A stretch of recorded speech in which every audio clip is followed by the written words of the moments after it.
Az igazság kiderül. A nap ragyogó sugarai keltették fel a lányt. Mivel az éjszaka elfelejtette elhúzni a függönyt, így a fény most akadály nélkül érte el az ágyát, ezzel felverve őt álmából. Nagy mocorgások közepette végül kikászálódott az ágyából. De ez nem volt könnyű feladat, ugyanis olyan érzés volt ez számára, mintha egy mágnestől próbált volna elszakadni.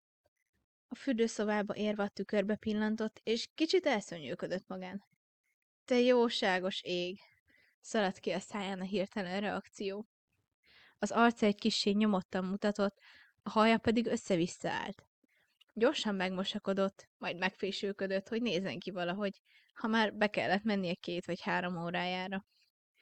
Visszatérve a szobájába átgondolta az este történéseit.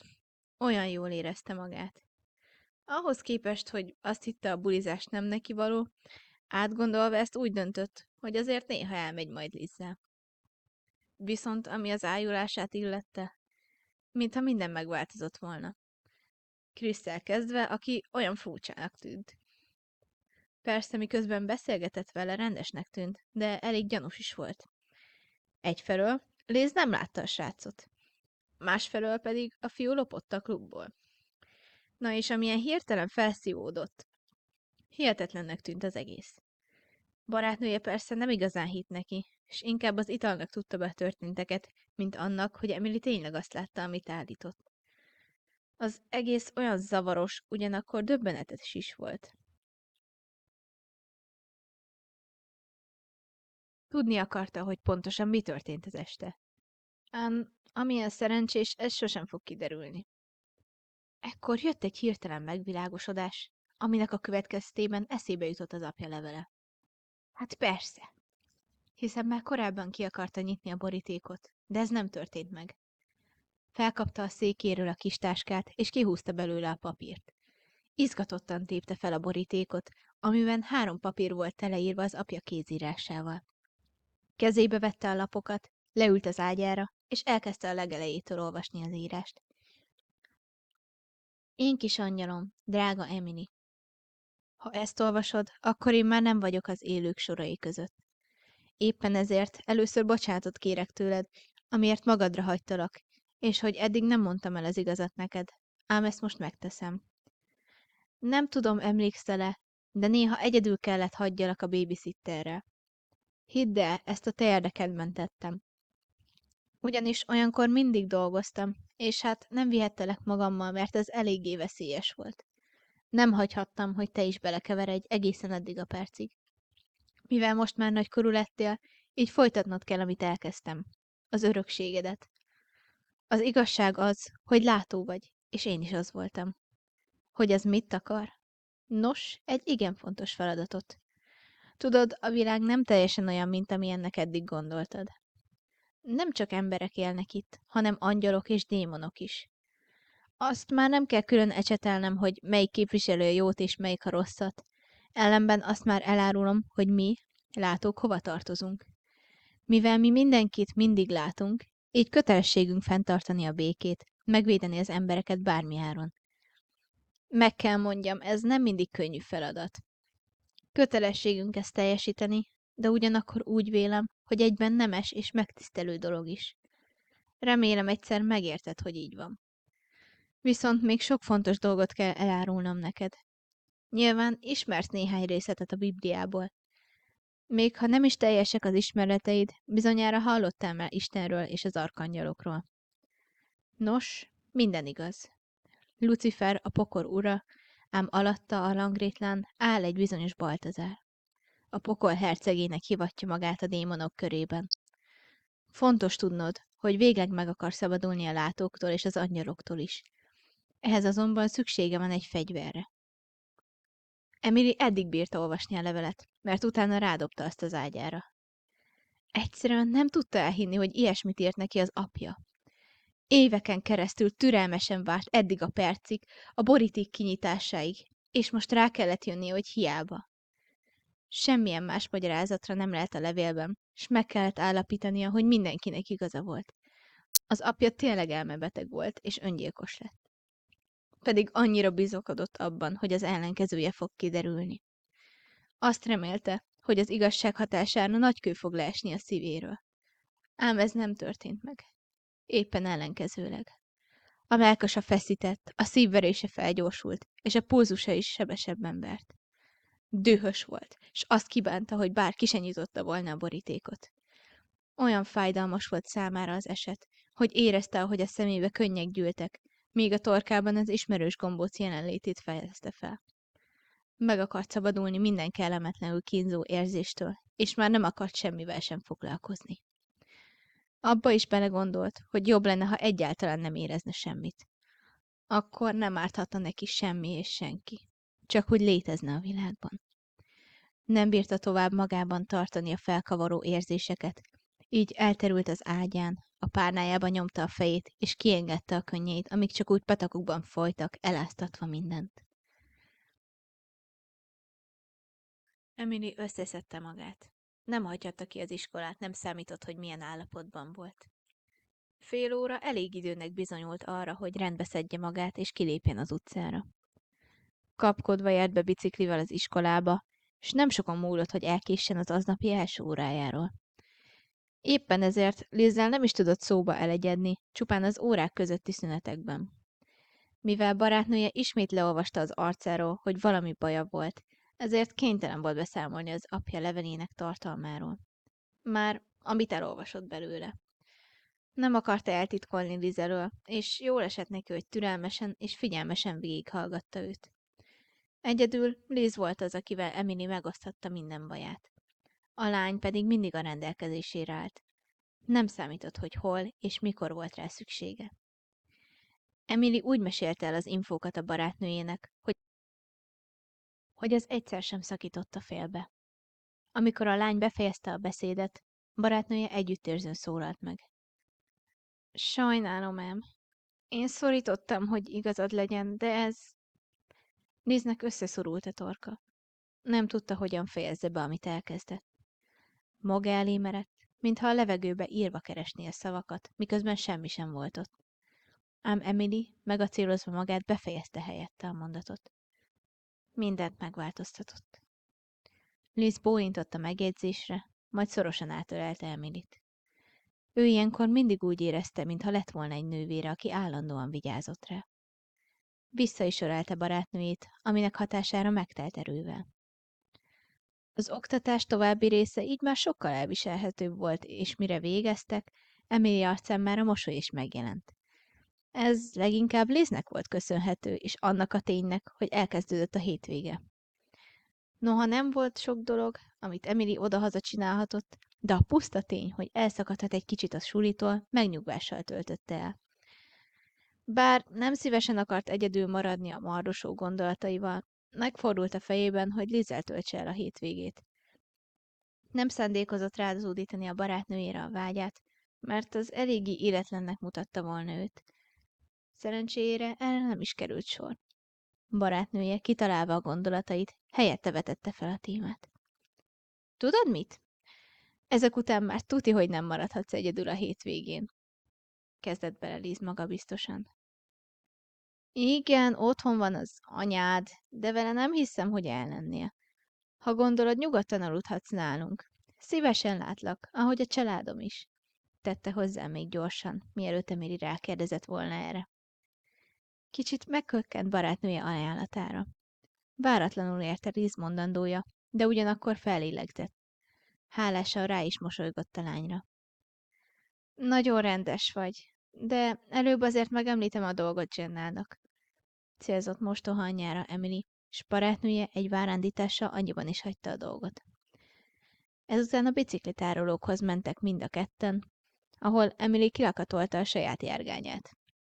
Már köszönésképp intett is barátnőjének, amikor egy srác feléjük kiáltott. Hé, várjatok! Emily az idegen felé fordult, aki akkor ért oda melléjük. Gyorsan végigmérte a fiút. Kék és szürke kockás inget viselt farmernadrággal és sportcipővel. Magas volt és vékony, sötétbarna haja az égnek állt, és zöldes-barna személy csak úgy csillogtak. Emily helyesnek látta a srácot, de ez nem számított. Számára csak egy ismeretlen alak volt. Ellenben a fiú úgy tűnt, hogy mindkettőjüket ismerte. Azaz, csak te várj, beszélnem kell veled. Szólalt meg ismét az idegen, lehalkítva hangját. Szavai dallamosan csendültek fel Emily fülében. Bocs, de ismerlek? Ocsúdott fel a lánya lefagyott állapotából. Mondhatni. Később majd mindent elmagyarázok, de egy biztonságosabb helyre kéne mennünk, hogy... Idegesen körbe pillantott, mintha számítana valakire, de körülöttük csak az iskolából távozó diákokat lehetett látni. Mielőtt folytathatta volna a mondandóját, Liz félbeszakította. Mi dolgod van vele? Háborodott fel a fiú arcát fürkészve, bármi olyan jelet keresve, ami arra utalhatott, hogy rosszban sántikált. Az idegen továbbra is feszülten viselkedett, mint akit nyugtalanított valami, s a lány kirohanása nem segített ezen. Úgy tűnt, hogy ez csak megzavarta őt a gondolatmenetében. Összeszedve a gondolatait, újból megszólalt. 4 szem közt beszélni vele. Fontos dologról lenne szó. Helyesbítette magát az ismeretlen, mielőtt a szőke lány nekirontott volna. Liz, minden rendben. Később dumálunk. Rázta le finoman barátnőjét Emily, megnyugtató pillantásokat vetve felé.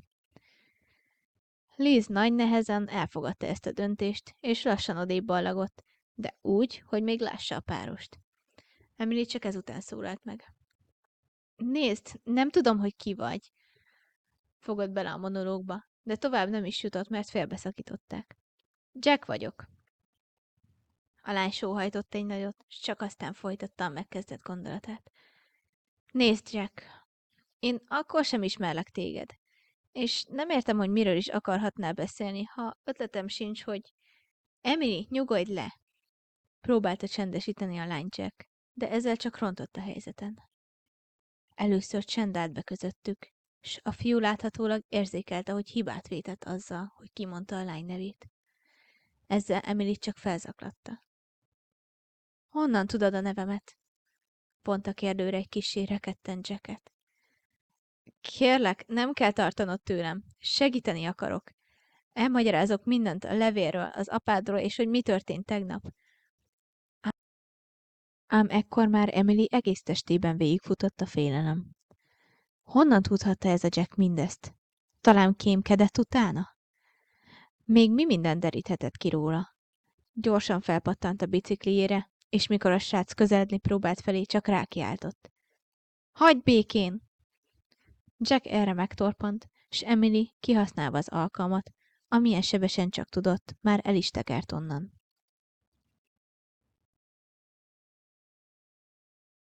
Negyed óra sem telt bele, és a lány már otthon volt. Csak úgy kapkodta a levegőt, miután megállt a bicikliével, és a helyére vitte azt. A pulzusa az egekbe szökött. Nem csodálkozott ezen, hiszen rekordidő alatt tette meg az utat az iskolától egészen hazáig. De most erre még rá is tette egy lapáttal az a srác is, aki Jackként mutatkozott be. Nagyon nem tetszett neki, hogy a fiú olyan közvetlen volt vele, arról pedig nem is beszélve, hogy miket tudott róla. Nem is sejtette, hogy hogyan derített ki róla információkat, de jelenleg ez nem érdekelte. Be akart zárkózni a szobájába, és magához venni a régi cuccait. Azoktól mindig úgy érezte, hogy erőre kap. Ahogy benyitott a bejárati ajtón, furcsa dolog csapta meg a fülét. Azaz, hogy nem csapta meg semmi sem, mivel csend volt. Ez igen szokatlannak bizonyult, ugyanis Jenna általában zenét hallgatott a pénteki délutánokon, ám most síri csend volt. Lassan lépkedett a házban, mostohanya szobája felé véve az irányt. Jenna, itt vagy? Kérdezte bizonytalanul a lány. Nem kapott választ, így közelebb osont a hálószobához. Résnyire nyitva volt az ajtó, de ez nem volt elég, hogy belásson rajta. Most bemegyek, közölte, mint egy figyelmeztetésként, majd óvatosan benyitott a szobába. Nem volt szüksége arra, hogy körbenézzen a szobán, hiszen nem volt túl nagy, mert egyből kiszúrta a mostohanyját. A nő a földön feküdt, élettelenül meresztve nagy szemeit Emilyre. A nyaka csupa vér volt, és a szőnyeget is eláztatta a vörös folyadék. Emily elszörnyűködött a tetem láttán. Az agya lefagyott, és nem jutott eszébe semmi sem. A szájához kapta a tenyereit, hogy elfojtson egy nagy csikolyt, de még így is kiadott magából egy kisebb nyöszörgést. Hirtelen öntötte előtt a szomorúság, a gyász és a félelem. Érezte, hogy szemei könyvbe lábadtak, de képtelen volt sírni. Az adrenalin átjárta a testét, és úgy érezte, hogy mindene remegett. Aztán ismét visszatért a józan esze. Mi? Vagy ki ölhette meg Jennát? És vajon még ott volt az a szörnyeteg? Nem is kellett tovább ezen morfondíroznia, mert megütötte a fülét egy erős morgás. Egy dühös kutya hangja volt ez, ami megrémítette. Felemelte a tekintetét a halott testről, és mostohanya ágya mögött megpillantott egy kutyát. Vagyis csak annak hitte. Ám ahogy jobban megvizsgálta, belátta, hogy talán mégsem volt az. Halványabban látta az állatot, mint bármi mást, de azért még észrevette annak koromfekete szemeit, amik csak úgy szikráztak a dühtől. Ami a termetét illette, az 1 métert is meghaladta. Emily nem félt a kutyáktól, sőt szerette is őket, de ez egyáltalán nem hasonlított egyik kutyafajtára sem. Lassan kifelé kezdett hátrálni, de a fenevad ezt nem tűrte. Ugrásra készült, így a lány kénytelen volt hátat fordítani és rohanni. Épp hogy kiért a szobából, s így elkerülte, hogy a kutya rávesse magát. Nagy dörömbölés hallatszott, ahogy a fenevad ütközött a fallal, de ez kevés volt ahhoz, hogy megállítsa őt. Amint kijött a szobából, a lány elindult felfelé a lépcsőn. Annyira igyekezett a szobájába, hogy elbottott az egyik lépcsőfokban. Azt hitte, hogy a szerencsétlensége miatt most vége lesz mindennek. Ám érdekes módon a kutya nem kapta el. Egy nagy ütést hallott a lépcső aljáról, majd a következő pillanatban Jack segítette fel a lépcsőn, és együtt rohantak be a szobájába. A fiú gyorsan bezárta a lány szobájának ajtaját, de még így is kénytelen volt neki feszülni, hogy a dögnek megnehezítse a dolgát. A lány még csak most kezdte felfogni a történteket. Jack felé fordult értetlenül. De te hogyan? Most nincs időnk erre, kiáltott a lányra. Gyorsan szedd össze a cuccaidat, és utána húzzunk innen. Erőlködve bökte ki ezeket az utasításokat, mert az ajtó túloldalán a szörny küzdött a bejutásért. Nem sok hiányzott, hogy betörje az ajtót, és úgy tűnt, hogy ezt egyedül a fiú akadályozta meg. De miért? Hiszen... Ne ellenkezz, szólt rá Jack, mire Emily egyszerre csak neki látott a legfontosabb dolgai összecsomagolásába. Sietősen dobta bele a táskájába régi tárgyait, és néhány számára értékes holmit. De az apja levelét nem találta.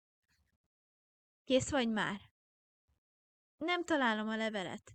Kétségbe esett volt a hangja. Az ágyára tette le a levelet, de már sehol sem volt. Nyugi, nálam van! Kapta meg a választ, ami eléggé meglepte. Mielőtt azonban a lány rákérdezhetett volna erre a furcsaságra, a fiú folytatta. Később elmagyarázom, de most fogd meg a kezem! Jack Emily felé nyújtotta a jobb kezét, és aggódó pillantásokat vetett a lány felé. Ő azonban habozott. Nem tudta, hogy mit segítene a helyzetükön, ha megfogná a fiú kezét. Ráadásul még mindig nem tudott semmit sem róla. Na és a kérdés nyitott volt. Hogyan fognak onnan elmenekülni a fenevad elől? A fiú könyörögve kiáltott a lányra. Kérlek! Emily belátta, hogy nem maradt más választása, így oda nyújtotta kezét. Abban a pillanatban, amikor összeért a tenyerük, hirtelen eltűntek a szobából. A szobaajtó ekkor kicsapódott, és a szörny behatolt a szobába. Körülnézett, és körbeszimatolt, ám nagy meglepetésére a két tinédzsernek csak a hűlt helyét találta. A fenevadban ekkor tudatosult, hogy elvesztette a lányt, és hogy azért még meg fog fizetni.